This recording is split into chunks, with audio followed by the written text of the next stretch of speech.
Sponsored by Squarespace, where you can make awesome looking websites. Back in April, we decided to tackle the world's most expensive Warhammer, the limited edition Thunderhawk gunship. After the three of us had been building on the miniature for 5 days straight, I said this.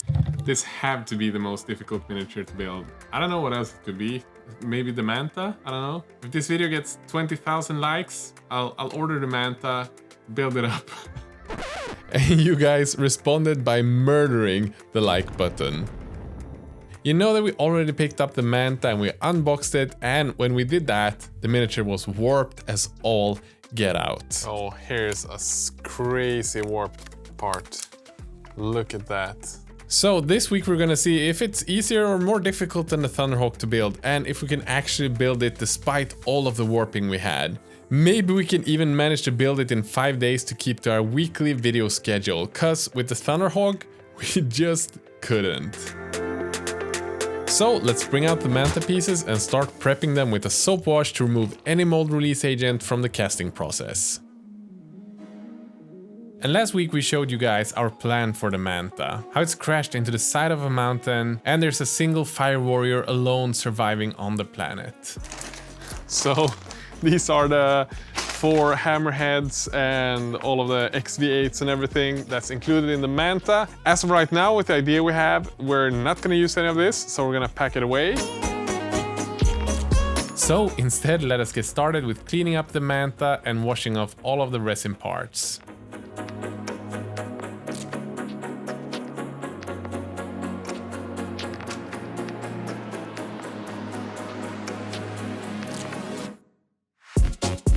So we just finished washing this up with soap and it's gonna dry for a bit. How's it gone? And during that, Victor has been cutting off some of the sprue parts thingies. So yeah, we're on the way. But we were looking for the build instructions and it's nowhere to be found. It's not in the box. So I must have misplaced it when we did the unboxing video. So to be able to dry fit and see how much we need to sand and stuff, we gotta find the instructions.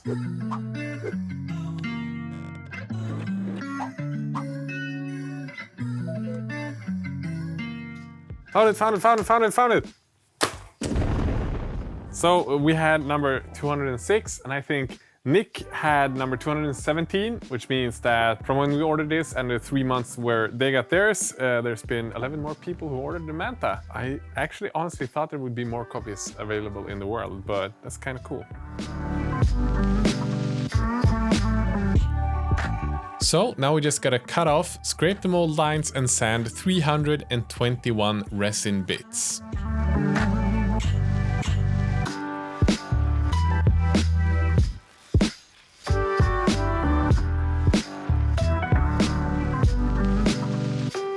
Okay, so I've been cutting sprues for a bit and we kind of come to this conclusion that a lot of these parts are still oily. There's still some residue left here from like the mold release. So I'm a bit worried that the glue won't adhere properly to it, and yeah, well, we're gonna have some problems with maybe priming and stuff like that. So I'm gonna make some calls and we'll see if we can figure out how to actually make this work and how to get all of that sort of oily stuff away from the resin. For all of the bigger resin parts, we're using the Tamiya hobby saw. And to cut off all of the smaller bits, we use the Redgrass Games clippers.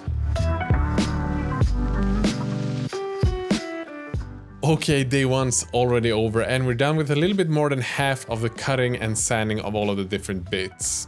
And comparing this with the metal Thunderhawk where we had to file and sand metal parts, this is like heaven. So even if there's more than 3 times the parts, we've definitely got a higher percentage of work done the first day with this one.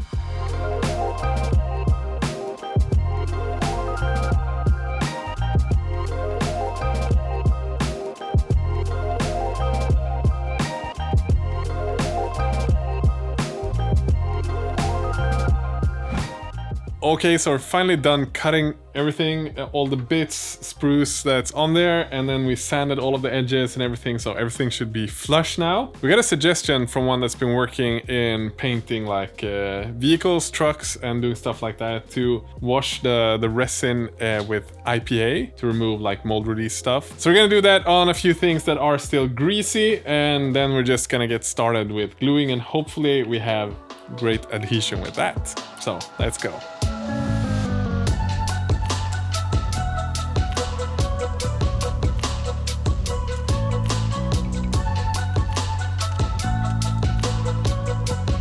Okay, we're getting ready to start gluing the parts together.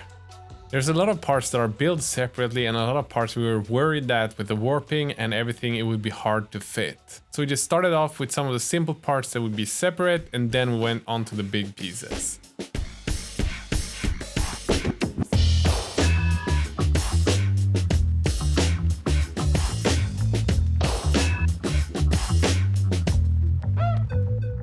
So we just found the first really warped part. You wouldn't think this one is warped, but when you add it to this one, you get like a 4mm gap, 3mm gap on this side. So we're gonna try to heat it up with water and see if we can make it fit. 5 minutes later. On all of these kind of builds, like depending on what you're gonna do with it, sometimes you don't even have to build everything. So here's an example, because normally there should be like 4 different aircast T'aus sitting here and controlling computers. But because the way we're gonna build it, when it's gonna be crashed into the mountain, only the back 2 ones here are gonna be visible and only from the back. So we're not even gonna add the models here. And we're only going to kind of have these computers kind of reflecting this light. And then we're gonna skip the 2 front computers. So we just saved ourselves some 4 hours painting and an hour of gluing and building. So that's kind of awesome.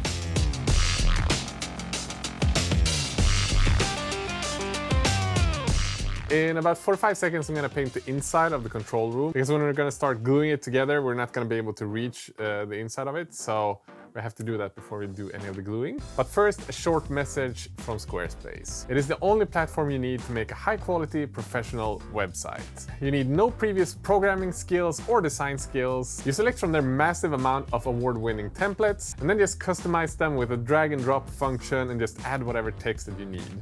You can make galleries, stores, email marketing campaigns, pretty much whatever you can think about to tell your story, display your brand, or showcase your talent in the best possible way. You can try out Squarespace 30 days for free by following the link down in the video description, and when you're ready to launch the website, you can use the code Squidmar and you'll get 10% off. Back to the Manta. Since all of these parts are going to be depicted as though they've been out in the nature for somewhere between 20 and 40 years, we want to have the feel that it's been weathered and that it's been aged, but since it's built by such a high-tech race, and maybe this lone fire warrior or some of his old friends try to keep this stuff working, we're gonna try to not overdo it with the dirtiness and the griminess.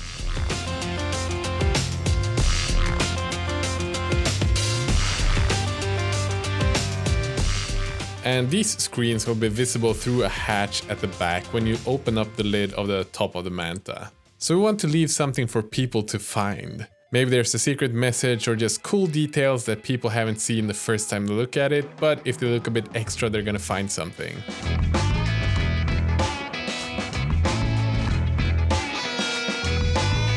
Perfect example of this is that we accidentally removed some of the paint from the side. So we added some black back in there, something like if the wall had been torn open and there's someone hiding in the dark looking at the screens trying to figure out what they do.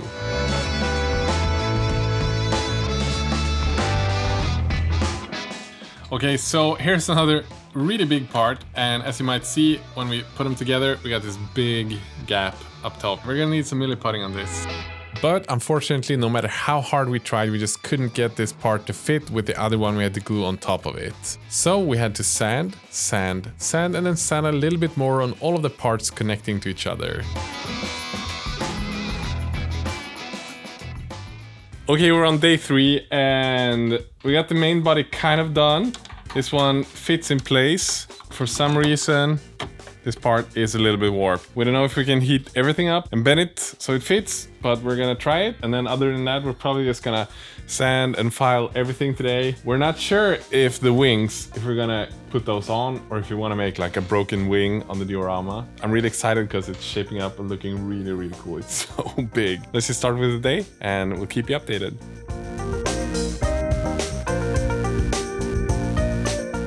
At this stage in my Warhammer career, I consider myself to be quite experienced in building miniatures. And despite that, about 80% of the pieces we could not get to fit with the first try, which means that we either had to sand or sand a bit more again or cut off pieces. Some of the parts were even cracked in the casting process. Luckily, nothing was beyond saving. On pretty much all of the fitting points, we had to either sand or cut off between 1 and 2 millimeters on each side. So here we have some of the weapon racks. As you can see, these have rifles still in them and these are empty. So I'm gonna try to snip some of these rifle butts off and put them in the empty rack to create the feeling that some fire warriors were still left on the Manta when they crashed and didn't have the chance to pick them up. And with this idea, our plan is to leave about 12 different fire warriors left in the ship. But we're gonna paint those separately so we won't glue them on today. The remaining 48 fire warriors though, we're not really sure what to do with them yet. Maybe there's some way we can make sure that you guys get to be a part of it, or maybe get one of them. I don't know, let us know in the comment section. In the end, we decided to glue on the wings anyway, because we figured that once we start building the diorama, maybe we'll find that we want to cut off a small piece of it. But however we end up doing it, it won't be along the seam line where the casting is done. And I'm so happy that we built the Thunderhawk before we built the Manta, because it just removed a lot of fear of changing or ruining the model by cutting parts off. Because it seemed the more parts we added, the bigger the difference was between how it should fit and how it actually fit when we added it. So we had to cut off and sand off even bigger pieces. We're down to about 3-4 millimeters total on each part by now. Okay, so we are getting close to done. As you can see, the entire thing looks pretty epic. We still got like the undercarriage left to add there, and we need to add some drones on all of these like different holes. So when that is done, we're gonna do some milliputting. So that's gonna be the next big thing, milliput and sand, just to make sure that stuff fits. I don't know why this one is like, it looks like it's like 1 or 2% too small. Let's just get to it, because we're having a lot of fun. Compared to the Thunderhawk, this is gold.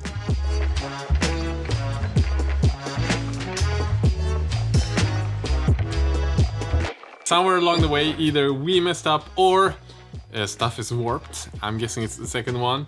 So this bottom part does not fit nearly enough. We have about 9 millimeters off. So we cut the first side here.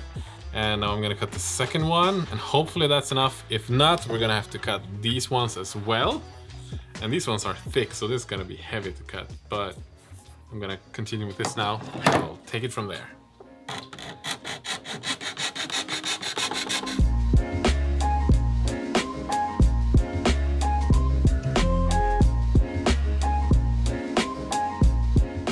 Now we gotta fix this stuff because it failed. So we gotta cut the other ones as well. I don't know how, like everything could be too small. So we had to sand every single part.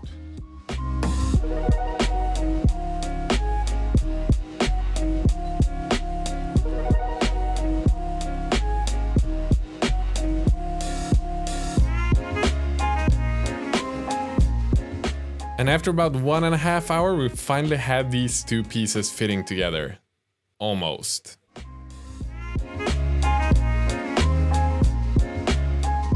A little longer than a few minutes later.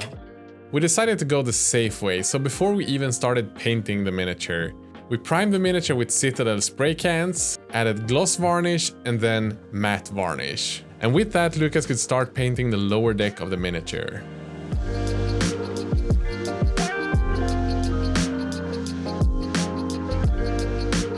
And then when Lucas had made some cool stencils to represent the number of the vehicles that had been standing in the deck, disaster struck. Tape 1, Manta 0. So what are we gonna do about this? So it's just back to repriming and repainting. This was so disheartening because we'd really prepared the miniature in every possible way we could imagine. Cleaning again with IPA, priming, and then gloss varnish, and then matte varnish. But apparently it's not enough to have the paint stick to the miniature. So when we prime the rest of the Mini, we're definitely gonna use a different brand of primers. We're thinking of using the Army Painter because we had good experience with that before. Also, I decided to sand the entire Manta. I used a fine grit sanding stick and went over all of the entire miniature to make sure that we have some sort of surface that the primer can adhere to. If this is not enough, I don't know how we're gonna paint it. So with that, we just started milliputting the miniature and then of course let it rest for a bit and sanded off any excess.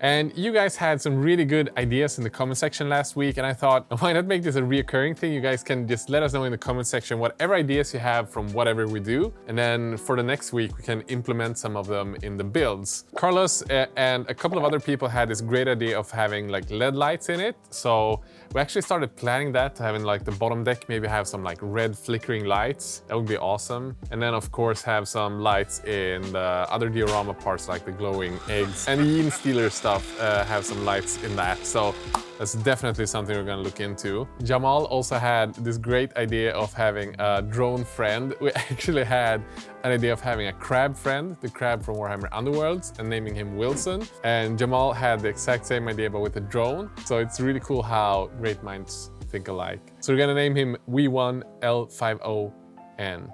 That's gonna be awesome. And the funny thing is there was a couple of more people who wrote this comment after Jamal as well, so that's funny. You guys are awesome. And then we had like my favorite idea. That was the Tiny Viking wrote that make the patrons part of the diorama write the top pledger's name on the gravestones. So the idea was to have some gravestone from the fallen fire warriors, and that's definitely something that we're gonna do, like write all of the top patrons' names on the gravestones.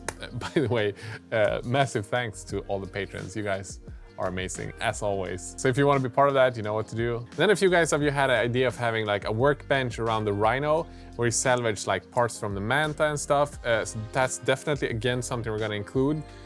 Great ideas.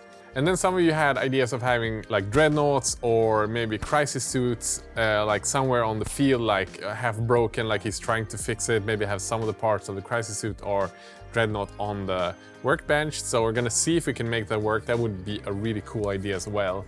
Also, another fun one was to have a Space Marine helmet as sort of like a soup for when he's eating. I really like that. And as a final thing I'm gonna cover today, I mean, there were so many good ideas, but I don't wanna fill up the entire video with them. But having some Necron stuff in there, like at the bottom of the lake maybe, or have like the cave go deeper and have some old Necron stuff. And I think that would actually be really cool, and have that hiding behind like vegetation and stuff. So that's some of the ideas that you guys had. Just let us know your new ideas for this week, and then next week we'll cover them as well. And now we're just gonna do a grand reveal, but first let me thank all of the awesome patrons and Squarespace for sponsoring this video. And guys, subscribe so you don't miss out next week, because then we're gonna start building on the diorama itself. That's gonna be epic. Let's do the grand reveal.